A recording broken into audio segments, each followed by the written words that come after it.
ଘଟଣା ମାନେ କାଲିର କାଳବୈଶାଖୀରେ ରାତି ଗଛଟା ପଡ଼ିଯାଇଛି ଆଉ ମଙ୍ଗଳାଭଦ୍ର ଘରେ ଗଛ ପଡ଼ିଯାଇଛି।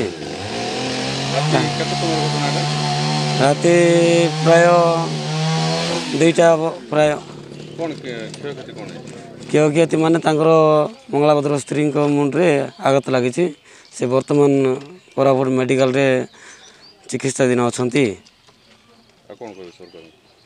ସରକାରଙ୍କୁ ଆଉ କ'ଣ କହିବା ସାର୍, ତାଙ୍କୁ ଗୋଟେ ଆମେ ପଞ୍ଚାୟତ ତରଫରୁ ଗୋଟେ ଘର ଦିଆଯାଇଛି PM ଆବାସ ଯୋଜନା। ବର୍ତ୍ତମାନ ସେମାନେ ଫାଷ୍ଟ କିସ୍ତି ପାଇଛନ୍ତି, ସେ ପଇସା ଘର ତିଆରି କରିବେ ଆଉ। ଘର ଜିନିଷ ତାଙ୍କର ଆଜବେଷ୍ଟ ଯାକ ଭାଙ୍ଗି ଯାଇଛି।